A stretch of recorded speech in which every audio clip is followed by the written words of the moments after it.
પારસમણી એટલે શું? આપણે એકવાર વાત થઈ હતી, પારસમણી એટલે લોઢાને આમ અડાડે અને સોનું થઈ જાય. અનુભવી જો શબ્દ મળે તો જીવનનું કલ્યાણ થઈ જાય. એ પારસમણી. ઓલી અડાડે ને થાય એ નહીં. હા, જીવન બદલાઈ જાય ને ઋણ બંધન માંથી મુક્ત પણ થઈ જાય. આ પારસમણી. જય મા વિશ્વંભરી. આજનો માણસ ધન સંપત્તિ કમાવા માટે સતત દોડતો રહે છે. તે એવું વિચારે છે કે હું થોડા પૈસા કમાઈ લઉં પછી શાંતિથી જીવન જીવીશ. પરંતુ જ્યારે આ થોડા પૈસા ભેગા કરી લે છે ત્યારે તેને હજી થોડા વધારે જોઈએ છે. આ જ રીતે આખું જીવન આ દોટમાં કાઢી નાખે છે અને અંતે પોતાની જિંદગી પૂરી કરી નાખે છે. પરંતુ તે શાંતિથી જીવી નથી શકતો. આવી જ રીતે આ આખી જિંદગી આ પૈસાની દોટમાં કાઢી નાખે છે. શાંતિ એટલે શું? આજે શાંતિમાં શાંતિ શાંતિ શાંતિ જ કરીએ, પણ શાંતિ એટલે શું? ઈચ્છા મુજબ જે વસ્તુ મળી જાય એટલે શાંતિ કહેવાય? શાંતિ એટલે શું? ખરેખર શાંતિ એટલે આનંદ. આનંદ એટલે જે મળ્યું છે તેમાં આનંદ. જે મળ્યું છે તેમાં આનંદ માણવો. બાકી આ કરવું, ઓલું કરવું, ઓલું કરવું, એ તો બધું ખોટું. એક થાય ને તો બીજું ઊભું થઈ જાય, બીજું તો હજી માંડ ન થાય તો ત્રીજું ઊભું થાય, ત્રીજું માંડ ચોથું ઊભું. આ તો કોઈ ખૂટવાનું જ નથી. આમ કરતા કરતા સમય પૂરો થઈ જાય. પાછા રિટર્ન, પાછી આ સાયકલ જ ચાલુ કરવાની. આવી જ રીતે આ ધન સંપત્તિ કમાવામાં આજે માણસ કેટલું ભૂલી ગયો. ધન સંપત્તિ કમાવ ના નથી, પણ જીવાત્માનો ઉદ્ધાર થાય ને એ કરો. ધન સંપત્તિ કમાવ એ તો તમારી ઉપલા બેંકમાં હશે એ પ્રમાણે તમને મળવાનું છે, અને ખોટું કરો તો વધારે મળે. એ પાછું કર્મ બંધાવાનું છે ને. ખોટું કરો એટલે બહુ બધું મળે, અતિશય મળે. કર્મનું નથી, પાપનું છે. એ પાપનું છે. પાછું કર્મ બાંધે છે. પણ કર્મમાંથી કેમ છૂટવું ને તે સત્ય. કર્મમાંથી કેમ છૂટવું ને એ મહત્વ. એની ઉપર ધ્યાન દેવાનું છે. આપણે પૈસા કમાવો, આખો દિવસ કમાવો, ના નથી, પણ નીતિથી કમાવો. અનીતિથી નહીં. પાછું કર્મ બંધાય. અને કર્મમાંથી કેમ છૂટવું ને એ જીવન જીવવાનું છે. એનું ધ્યાન રાખવાનું છે. આ દેખાડો, ઓલા કરતા હું આ કમાઈ જાય, ઓલા કરતા હું આમ કમાઈ જાય, મારી વાહ વાહ થાય. જે ભ્રમમાં જે ભ્રમ ગીરી ગયો છે ને એ ભ્રમને દૂર કરો.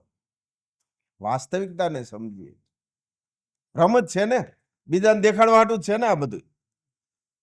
બીજાને દેખાડો કરતા કરતા કરતા સમય થઈ જાય પૂરો, ને એટલું બધું પાપ, એટલું બધું કર્મ બંધાઈ જાય, હીન કર્મ, કે પછી છૂટવાનો વારો આવતો નથી. ગુના થતા જાય.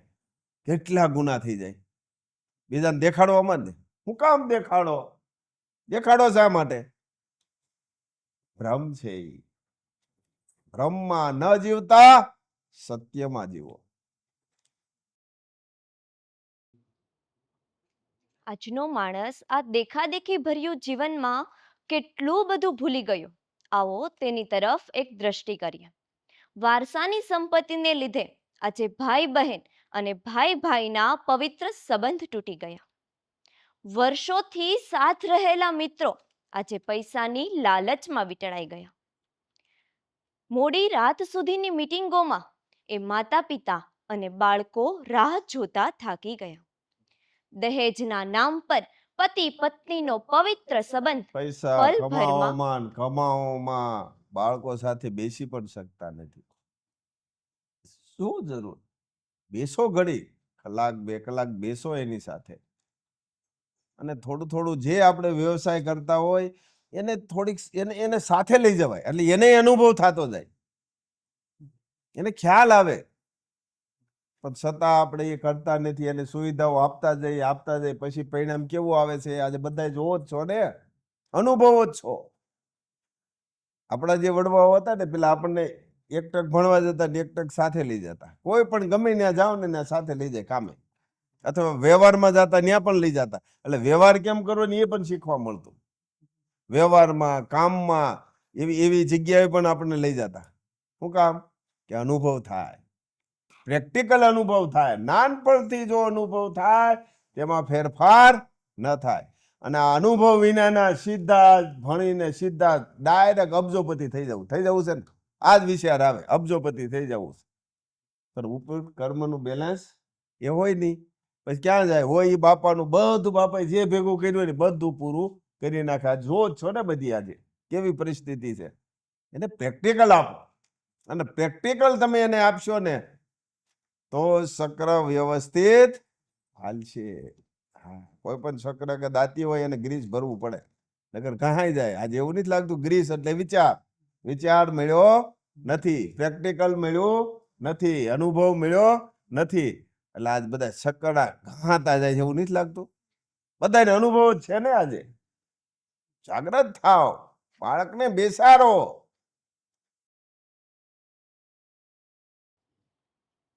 મોટા મોટા ઘરો બનાવ્યા, પરંતુ તેમાં પોતાના જ માતા પિતાના માન, સન્માન અને સ્થાન ઓછા કરી દીધા. ઘરનું સુશોભન બગડે એમ કહીને ભગવાનને પણ મંદિરમાં મૂકી દીધા.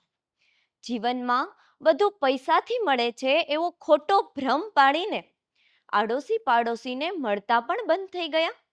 હવે પોતાના જ પારકા અને પારકા પોતાના થઈ ગયા. પરિવાર માટે કમાયેલા પૈસા તે જ પરિવારના સંબંધોમાં પ્રેમની જગ્યાએ ઝેરના બીજ વાવી દીધા. હવે ડોક્ટરો, પોલીસો, વકીલો અને રાજનીતિમાં પણ વિશ્વાસના નામે પ્રશ્નાર્થ ચિહ્નો લાગી ગયા.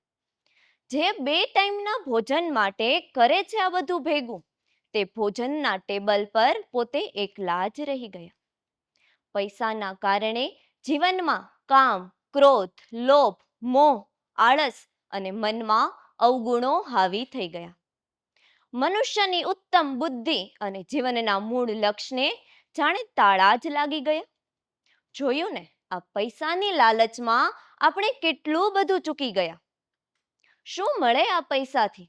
સુવિધા અને સગવડ મળે, પરંતુ મનની શાંતિ અને આનંદ ના મળે. પુસ્તકો અને જ્ઞાન મળે, પરંતુ એ અનુભવ ના મળે. અનેક પ્રકારના પકવાન મળે, પરંતુ એ અંદરથી સંતુષ્ટિ અને તૃપ્તિ ન મળે. સુંદર પલંગ મળે, પરંતુ એ મીઠી ઊંઘ ના મળે. અને એટલે જ શ્રી મહાપાત્ર કહે છે કે જીવનમાં જો કમાવવું હોય ને તો સદગુણ અને સત્કર્મ કમાજો, અને જો વારસામાં આપવું જ હોય ને તો સંપત્તિની સાથે સાથે સંસ્કાર અને સદવિચાર પણ આપજો. સંસ્કાર પહેલા આપો, પછી સંપત્તિ આપો.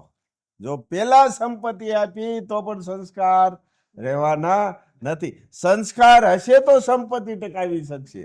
સંપત્તિ કેમ વાપરવી, કેવી રીતે રાખવું, કેવી રીતે શું કરવું, તે થશે. એટલે વારસામાં સંસ્કાર આપો પહેલા, પછી સંપત્તિ આપો.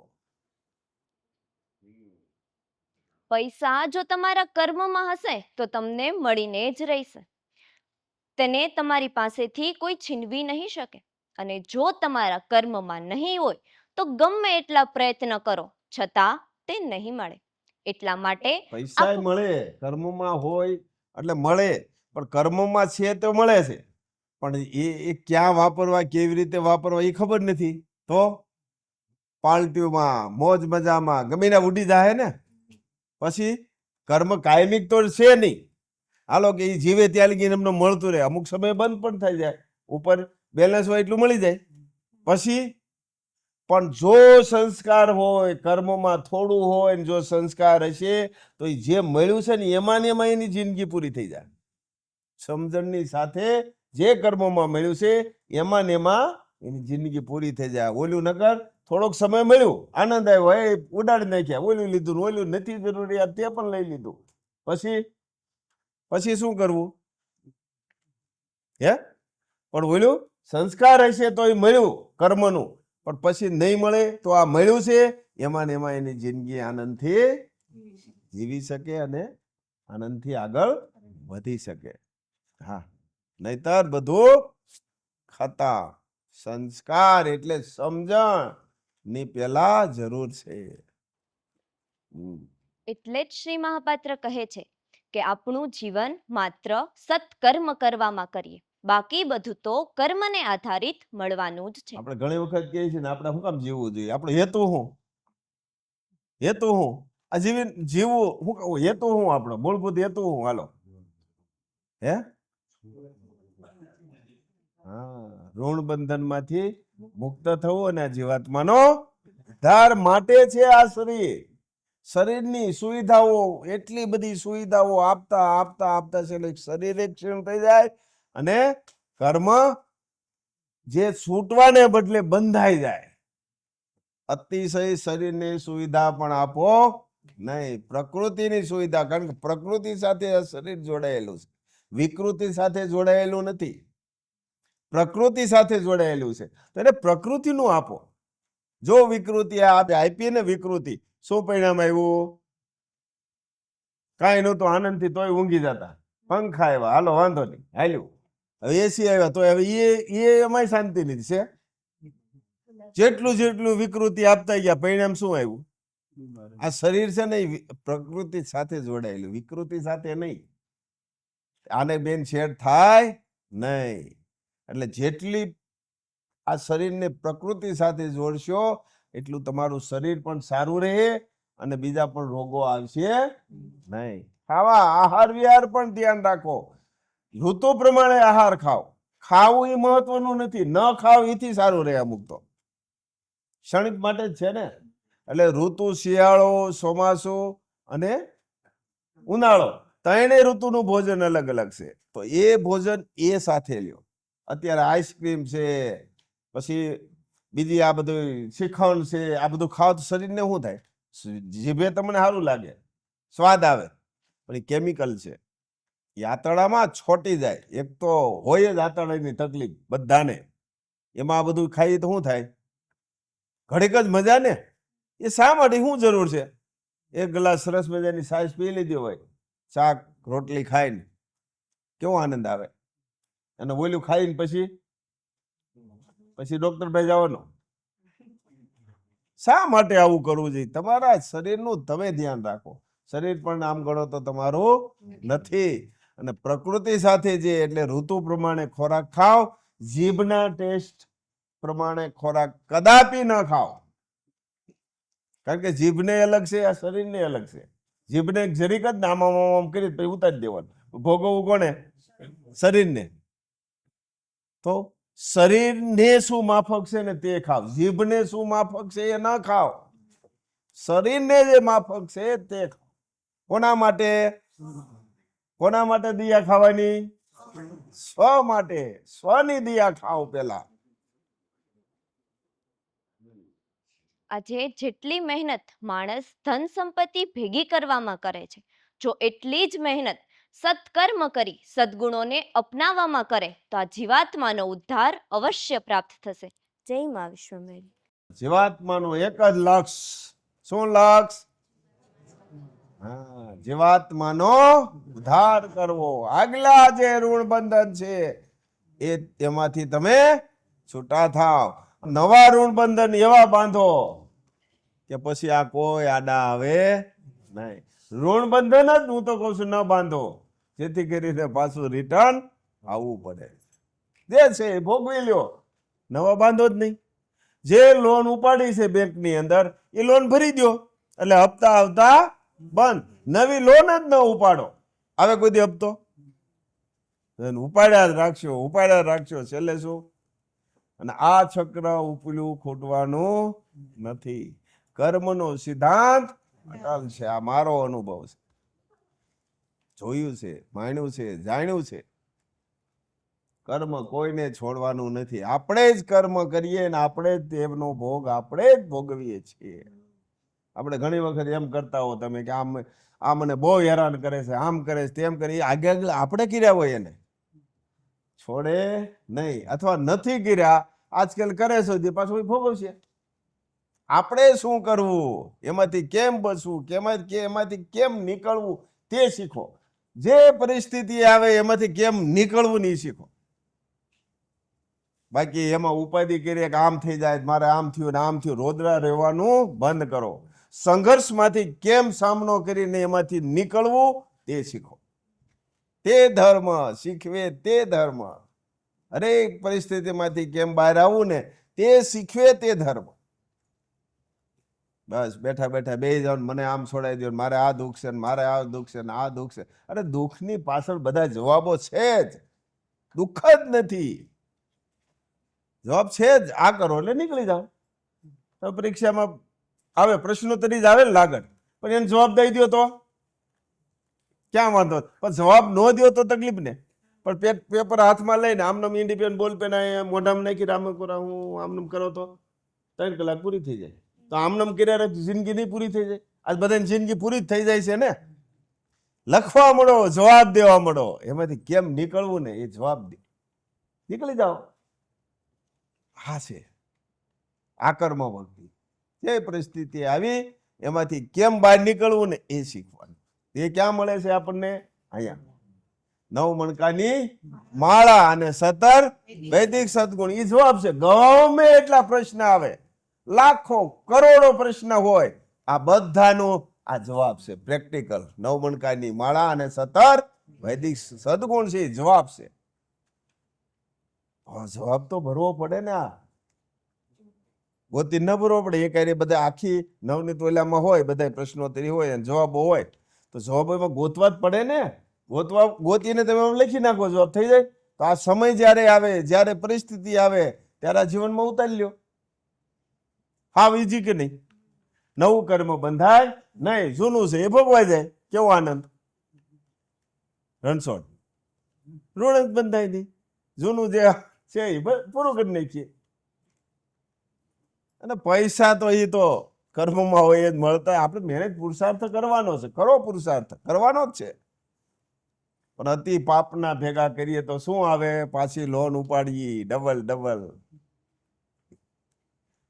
ખૂટવાનું નથી. જાગૃત થાવ, તમારી જાત પર દયા ખાઓ કે આ ઋણ બંધન માંથી, આ ચક્ર માંથી બહાર નીકળો. પેલા ઓલું બનાવતા આપણે ઓલી ભૂલવણી નહીં, એક જગ્યાએથી ઘરવાનું ભૂલાવણી. એમાં જીવન છે ને, જો ન ખબર પડે ને તો એ આટા જ મારે એમાં, અને જો ખબર પડતી હોય એ બહાર નીકળી જાય. તો આપણને આવો રસ્તો મળ્યો છે, બહાર નીકળી જાઓ. આ ભૂલવણીમાંથી નીકળવાના નથી. જે અનુભવી છે એની પાસેથી માર્ગદર્શન લઈને અને ભૂલવણીમાંથી બહાર નીકળો. એમાં આ શરીરમાંથી હવે જેને સર્જન કર્યું એમાં ભળી જાઓ. તો સર્જન કરનારે માં આપણને મળ્યા જ છે. એડ્રેસ તો પાકું મળી ગયું છે ને. અને ઋણ બંધનમાંથી છૂટવો આગલું છે એ ભોગવી લ્યો, નવું બાંધો જ નહીં. એડ્રેસ એ પાકું, ઋણ બંધનમાંથી કેમ છૂટવું એ પણ મળી ગયું. હે ફરીથી ઋણ બંધન ન બંધાય એની પણ ખબર પડી ગઈ. તો હવે રહ્યું હું? આ શરીરનું પણ ધ્યાન રાખો, પ્રકૃતિ સાથે શરીર જોડી દો, એટલે રોગ પણ કોઈ પણ તકલીફ થશે નહીં. ખોટા એસી, ખોટા પંખા જરા પણ ન લ્યો, ઉપયોગ ન કરો, કારણ કે એ વિકૃતિ છે, પ્રકૃતિ નથી. સરસ મજાનું અત્યારે આમથી આમ હવા આવતી હોય ઠંડી, તો એ માણો ને. અને ઘડી કારક થાય ગરમી સારું. હું તો અંદરથી છે ને બધું આ બધી સાયન્સ છે, આ શરીર છે ને એ સાયન્સ છે, અંદરની બધું છે ને કાઢી નાખે બહાર. પણ ગરમી નહીં થવા દો તો બહુ પરિણામ ખરાબ આવે. આજે આવે છે, જોવો છો ને કેવા રોગો થાય છે. એને નીકળવા દો થોડું, થવું જ જોઈએ. એની રચના કરી સમજીને જ કરી હોય ને. તો આપણે ડાયા બોક નહીં. હા, દે કોઈ આ મળતી હોય ટેકનોલોજી, જરૂર હોય તો ઉપયોગ કરો, અને બીજા ભલે ને કરે ભોગવે. એને સમજાવીએ, ન સમજે તો ભોગવે. પણ આપણે સમજીએ તો આપણે શું કામ પણ કરવું જોઈએ? આપણે બીજાને જોવાનું, પણ આપણું જોઈને બીજો કરવો જોઈએ. ખોટા ખર્ચાય બચી જાય, એસી ના બિલ બચી જાય કે નહીં? શરીર પણ સારું આપણું રહે કે નહીં? કેવડો લાભ થાય હે. અને હજી તો વધતું જ જાય છે ને ટેમ્પરેચર. એસી ની કેટલી લગીની ટેમ્પરેચર કેટલી કિંમત ઓલી હોય? 50-60 લગીન હોય. ઈથી વધારે આવી ગયું હોય તો શું કરો તમે? એસી શું કરે? અને ત્યારે આ શરીરને કંટ્રોલ રાખવું કેવડી તકલીફ પડશે? છે જ ને આજે પરિણામ છે જ, આવશે જ. તો અત્યારથી જ શરીરને એવું કેળવી લઈએ તો કેવડા ફાયદા, ખર્ચા ખોટા નહીં. શરીર પણ પાછું એ પરિસ્થિતિ આવે તો આપણે સક્ષમ થઈ જઈએ. હા, જય મા વિશ્વભાઈ.